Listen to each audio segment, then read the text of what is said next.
தமிழ்நாடு அரசினுடைய 25-26ஆம் ஆண்டுக்கான நிதிநிலை அறிக்கை இன்றைய தினம் சட்டப்பேரவையில் சமர்ப்பிக்கப்பட்டிருக்கிறது. இந்த நிதிநிலை அறிக்கையில் தமிழ்நாட்டு மக்கள் வரவேற்கத்தக்க பல நல்ல அறிவிப்புகளை நிதியமைச்சர் அவர்கள் வெளியிட்டிருக்கிறார்கள். மார்க்சிஸ்ட் கம்யூனிஸ்ட் கட்சியின் சார்பில் அத்தகைய அறிவிப்புகளுக்கு என்னுடைய வரவேற்பையும் பாராட்டுகளையும் தெரிவித்துக் கொள்கிறேன். குறிப்பாக தமிழ் மொழி வளர்ச்சி, இலக்கியத்தை பல்வேறு நாடுகளுக்கும் எடுத்து செல்வது, தொல்லியல் துறைக்கான ஆய்வு போன்ற திட்டங்களுக்கு ஒரு கூடுதலான நிதி ஒதுக்கீடும் முக்கியத்துவம் என்பது இந்த பட்ஜெட்டில் வெளியிடப்பட்டிருக்கிறது. அதே மாதிரி தமிழ்நாட்டில் ஒரு 5 லட்சம் குடிமனை பட்டாக்கள் வழங்கப்படும் என்கிற அறிவிப்பும் தமிழ்நாட்டு மக்கள் நீண்ட காலமாக எதிர்பார்த்த ஒரு விஷயம். அதில் ஒரு அரசாணைகளை இன்னும் கொஞ்சம் திருத்தி ஆட்சேபனைக்குரிய புறம்போக்குகளில் இருப்பவர்களுக்கு இல்லை என்பதற்கு பதிலாக உண்மையிலேயே குடியிருப்பாக மாறி பல ஆண்டு காலமாக வசிக்கிறார்கள் என்று சொன்னால் அத்தகைய மக்களுக்கு வழங்கப்படும் என்கிற முறையில் அந்த அரசாணை என்பது திருத்தப்பட்டால் இன்னும் சில லட்சம் மக்களுக்கு பட்டா என்பது வழங்குவதற்கான வாய்ப்பு என்பது ஏற்படும். அதே மாதிரி ஆசிரியர் அரசுடைய மிக முக்கியமான கோரிக்கையான சரண்டர் விடுப்புக்கு பணப்பலன் பெறுவது என்பது நீண்ட காலமாக அனைத்து ஜாக்டோ விஜய் சார்பாக வற்புறுத்தப்பட்ட மிக முக்கியமான கோரிக்கை. அந்த கோரிக்கையை இன்றைக்கு தமிழ்நாடு அரசாங்கம் ஏற்றுக்கொண்டு வரக்கூடிய ஏப்ரல் மாதம் 1ஆம் தேதி முதல் அமுல்படுத்தப்படும் என்பது மிகுந்த வரவேற்கத்தக்க ஒரு நல்ல விஷயம். அதே மாதிரி தமிழ்நாட்டினுடைய ஒட்டுமொத்த உள்கட்டமைப்பு வசதிகளை மேம்படுத்துவதற்கு மெட்ரோ ரயில் திட்டம், சாலை விரிவாக்கம், புறவழிச்சாலை, பாலங்கள் போன்ற உள்கட்டமைப்பு வசதிகளை மேம்படுத்துவதற்கான பல்வேறு அறிவிப்புகளும் அதற்கான நிதி ஒதுக்கீடுகளும் செய்யப்பட்டிருக்கிறது. இத்தகைய அறிவிப்புகளை எல்லாம் மார்க்சிஸ்ட் கம்யூனிஸ்ட் கட்சியின் மாநில குழுவின் சார்பில் நாங்கள் வரவேற்கிறோம். ஆனால் அதே நேரத்தில் தமிழ்நாட்டில் ஏறத்தாழ 12 லட்சம் காலி பணியிடங்கள் இருக்குது பல்வேறு துறைகளிலேயும்.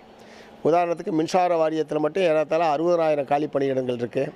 ஆனால் அமைச்சருடைய அறிவிப்பில் வெறும் 40,000 காலி பணியிடங்கள் மட்டுமே நிரப்பப்படும் என்ற முறையில் அவர் அறிவிச்சிருக்கிறது. அது ஏற்கனவே பணியாற்றி கொண்டிருக்கக்கூடிய ஊழியர்கள் மிகுந்த பணிச்சுமைக்கும் மன அழுத்தத்துக்கும் ஆளாகி கொண்டிருக்கிறார்கள். இந்த நிலையில் இந்த காலி பணியிடங்களை நிரப்புவதற்கான இன்னும் கூடுதல் காலி பணியிடங்களை நிரப்புவதற்கான முறையில் அந்த அறிவிப்பு வரணும். அதே மாதிரி ஆசிரியர் அரசு ஊழியரை பொறுத்த வரைக்கும் பழைய ஓய்வூதிய திட்டம் என்பது அவர்கள் எதிர்பார்த்திருக்கிற மிக முக்கியமான ஒரு கோரிக்கை.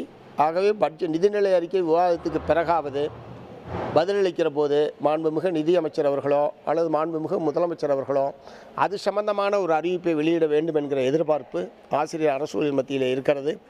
அதை அவர்கள் விவாதத்திற்கு பிறகு அறிவிக்க வேண்டும் என்று மார்க்சிஸ்ட் கம்யூனிஸ்ட் கட்சியின் சார்பில் நான் வேண்டி கேட்டுக்க விரும்புகிறேன். அதே மாதிரி போக்குவரத்து தொழிலாளிகள், மின்சார வாரிய ஊழியர்களுடைய பல்வேறு கோரிக்கைகள் சம்பந்தமாகவும் இந்த அறிக்கையிலே மௌனம் சாதிக்கப்படுகிறது. இந்த நிச்சயமாக இவையெல்லாம் விவாதத்துக்கு உள்ளாக்கப்படும் தமிழ்நாடு சட்டமன்றத்தில். ஆகவே நிதிநிலை அறிக்கை நிறைவேற்றப்படுகிற போது இது சம்பந்தமான விடுபட்டிருக்கிற அம்சங்களையும் கணக்கில் எடுத்துக்கொண்டு சொன்னதை செய்வோம், செய்வதை சொல்வோம் என்று அவர்கள் தொடர்ந்து அவங்க சொல்லிகிட்டு இருக்கிறாங்க. அந்த முழக்கத்தை நடைமுறை சாத்தியமாக்கக்கூடிய வகையில் விடுபட்ட கோரிக்கைகள் சம்பந்தமாகவும் அரசு உரிய அறிவிப்பை வெளியிட வேண்டும் என்று கட்சியின் சார்பில் கேட்டுக்கொள்கிறேன். அதில் விமர்சிக்கிறதுக்கு எதுவுமே இல்லை. 2010ஆம் ஆண்டுக்கு முன்னாடி வரைக்கும் தமிழில் ரூனு தான் போட்டுக்கிட்டு இருந்தோம். அவங்க ஆர்எஸ்னு இங்கிலீஷில் போட்டுக்கிட்டு இருந்தாங்க. ஹிந்தியில் ஒவ்வொரு மொழியிலும் ஒவ்வொரு மாதிரி இருந்தது. அதனால் ஒரே இந்திய நாடு முழுவதும் ஒரே வகையான முறையில் அதை பயன்படுத்துது என்கிற முறையில் தான் 2010ஆம் ஆண்டு அந்த சிம்பல் என்பது வெளியிடப்பட்டது. தமிழ்நாடு அரசாங்கம் தமிழில் வெளியிடும்போது தமிழ்நாடு பட்ஜெட் என்கிற முறையில் ஒரு லோகோவாக அதை பயன்படுத்துகிறார்கள். அது ஒன்றும் அவ்வளோ பெரிய தேச விரோத குற்றமோ நாட்டுக்கு எதிரானதோ அல்லது மத்திய அரசாங்கத்துடைய விதிகளை மீறுவது என்பதோ கிடையாது.